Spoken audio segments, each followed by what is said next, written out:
Hello food lovers, welcome to our channel. నేను మీ రాణి Eramsetti. Friends, ఈరోజు recipe వచ్చేసి గారెలు అండి. గారెలు అంటే మినపప్పుని నానబెట్టి కడిగి రుబ్బుకుంటూ ఉంటాం కదా, గ్రైండర్ని క్లీన్ చేసుకోవాలి, అదంతా ఎక్కువగా శ్రమ అని అనిపిస్తుంది కదా. అలా కాకుండా ఇన్స్టెంట్గా ఈ వడలు అనేవి చేసుకోవచ్చండి. అనుకోకుండా మనం గారెలు చేసుకోవాలి అంటే మినపప్పు గారెలకి ప్రాసెస్ అనేది ఎక్కువగా అనిపిస్తుంది. అలా కాకుండా నేను చూపించిన ప్రాసెస్తో 1 కప్పు సూజీ రవ్వతో 1/2 కప్పు అటుకులతో క్రిస్పీగా టేస్టీగా ఉండే గారెలు అనేవి చేసుకోవచ్చు. మినపప్పు గారెల కన్నా కూడా చాలా టేస్టీగా అనిపిస్తాయి. ఆ ప్రాసెస్ అంతా చూద్దాం. వీడియోని ఫస్ట్ నుంచి లాస్ట్ వరకు చూడండి. ఇంకా ప్రాసెస్లోకి వెళ్ళిపోదాం. ముందుగా 1 కప్పు నిండా సూజీ రవ్వ తీసుకోండి. ఉప్మా చేసుకుంటూ ఉంటాం కదా, ఆ రవ్వను తీసుకుని ఇలా మిక్సింగ్ బౌల్లోకి వేసుకోండి. ఇలా ఒక గిన్నెలోకి వేసుకోండి. మనం ఏ కప్పుతో రవ్వను కొలిచి తీసుకున్నామో అదే కప్పుతో 1/2 కప్పు అటుకులు తీసుకోండి.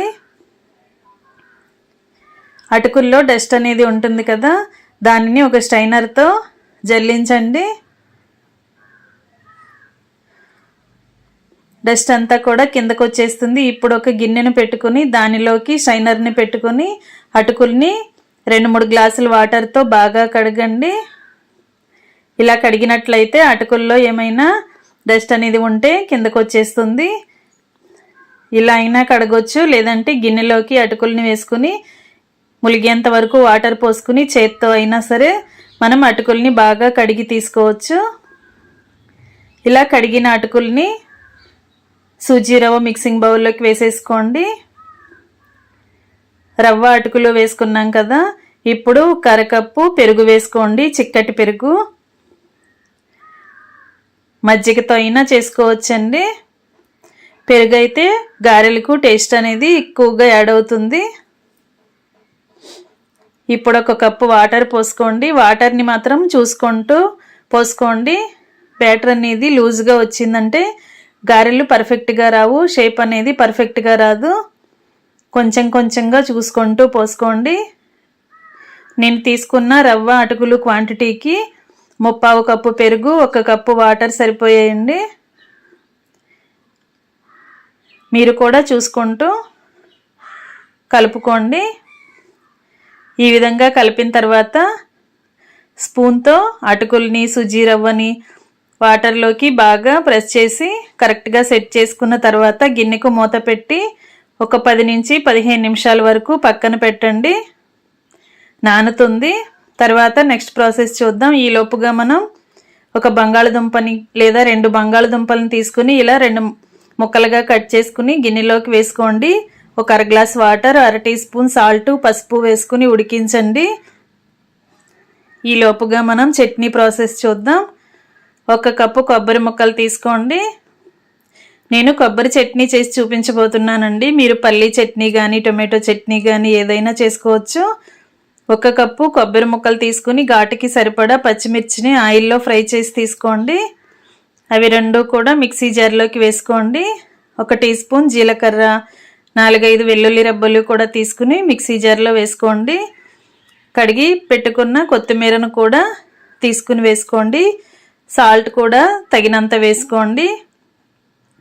అలాగే 1 రెబ్బ చింతపండుని నానబెట్టుకుని ఆ చింతపండును కూడా వేసుకోండి. వాటర్ అనేవి తర్వాత యాడ్ చేద్దాం.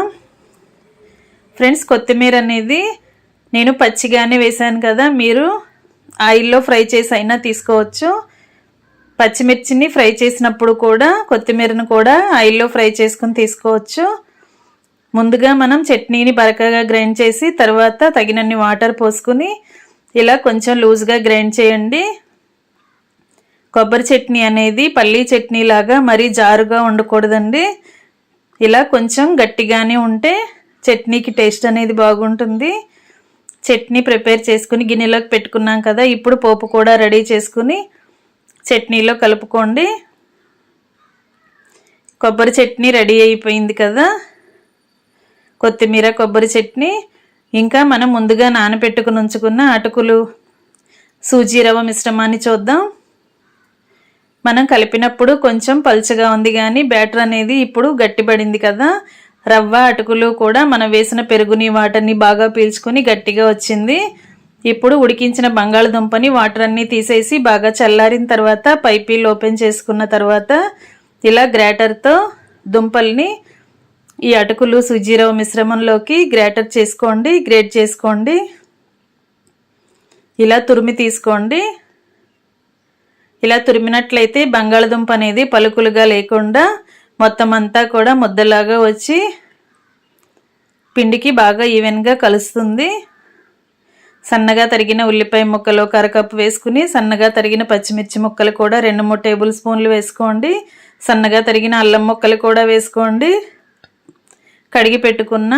సన్నగా తరిగి పెట్టుకున్న కొత్తిమీరను కూడా వేసుకోండి. 1 టేబుల్ స్పూన్ జీలకర్ర కూడా వేసుకోండి. ఇవన్నీ కూడా బాగా కలిపిన తర్వాత టేస్ట్కి సరిపడా సాల్ట్, చిటికెడు వంట సోడా కూడా వేసుకోండి. ఇవన్నీ పిండిలో బాగా కలపండి. చేత్తోనే పిండిని బాగా కలిపినట్లయితే పిండి అంతా కూడా మనం వేసిన ఇంగ్రీడియంట్స్ అన్నీ కరెక్ట్గా ఈవెన్గా కలుస్తాయి, పిండి మొత్తానికి కలుస్తాయి. ఇప్పుడు 1 కప్పులో వాటర్ పెట్టుకుని చేతిని వాటర్తో తడుపుకుంటూ పిండిని కొంచెం కొంచెంగా తీసుకోండి. ఇలా గారెలకు కరెక్ట్ షేప్ అనేది వస్తుందో లేదో చెక్ చేసుకోండి. మనం వేసిన ఇంగ్రీడియంట్స్ కానీ తీసుకున్న క్వాంటిటీ కానీ వాటరు పెరుగు క్వాంటిటీ కానీ కరెక్ట్గా సరిపోయాయండి. డైలీ ఎక్కువగా మనకి కుకింగ్ ప్రాసెస్ ప్రాక్టీస్ ఉన్నవారు చేతులతోనే అరచేత్తోనే గారె అనేది డైరెక్ట్గా గారె షేప్ అనేది చేసుకుని ఆయిల్లో వేసుకోవచ్చు. లేదంటే ఏదైనా మందంగా ఉన్న పేపర్ తీసుకోండి. ఇలా బైండింగ్ పేపర్ లాంటిది కానీ న్యూస్ పేపర్ లాంటిది కానీ తీసుకుని దానిపైన ఇలా నేను చూపించే విధంగా వాటర్ని అప్లై చేసి కొంచెం కొంచెంగా పిండి ముద్దని తీసుకుని ఇలా గారెన్ షేప్ చేసుకుని ఇలా కూడా డీప్ ఫ్రై చేసుకోవచ్చు. లేదంటే టీ షైనర్తో కూడా షైనర్ని బోర్లించి కూడా గారె షేప్ అనేది చేసుకోవచ్చండి. ఇంకా డీప్ ఫ్రైకి సరిపడా ఆయిల్ పెట్టుకుని స్టవ్ ఆన్ చేసుకుని ఆయిల్ కాగిన తర్వాత కొంచెం కొంచెంగా పిండిని తీసుకుంటూ ఇలా గారెలని ఒత్తుకుని ఆయిల్లో వేసుకోవటమే. ఒకవైపున బాగా ఫ్రై అయిన తర్వాత వెనుక వైపు కూడా టర్న్ చేసుకుని ఈవెన్గా క్రిస్పీగా ఫ్రై అయిన తర్వాత స్టవ్ ఆఫ్ చేసుకుని అన్నీ కూడా గరిటెలోకి తీసుకోవటమే. పిండి మొత్తాన్ని ఇదే విధంగా గారెలు ప్రిపేర్ చేసుకుని డీప్ ఫ్రై చేసుకున్న తర్వాత ఆయిల్ నుండి తీసేసుకోండి. ఇంకా రెడీ అయిపోయాయండి చాలా క్రిస్పీగా టేస్టీగా ఉండే సూజీ రవ్వ పోహా గారెలు. ఇన్స్టెంట్గా చేసుకునే బ్రేక్ఫాస్ట్ అనొచ్చు, ఈవినింగ్ టీ టైంలో చేసుకునే స్నాక్స్ అనొచ్చు. ఏదైనా పండగ సందర్భంలో కూడా పని అనేది ఎక్కువగా అనిపిస్తూ ఉంటుంది కదా, అలాంటప్పుడు కూడా ఇన్స్టెంట్గా ఈ గారెలను ప్రిపేర్ చేసి ఫ్యామిలీకి సర్వ్ చేయొచ్చు. వీడియో నచ్చినట్లయితే లైక్ చేయండి. మీ ఫ్రెండ్స్కి ఫ్యామిలీ మెంబర్స్కి రెసిపీ షేర్ చేయండి. ఛానల్ని ఫస్ట్ టైం వాచ్ చేస్తున్న వారు సబ్స్క్రైబ్ చేసుకుని పక్కనే ఉన్న బెల్ బటన్ క్లిక్ చేయండి. మరొక రెసిపీతో మళ్ళీ కలుద్దాం. Thanks for watching. నేను మీ రాణి ఎరంశెట్టి.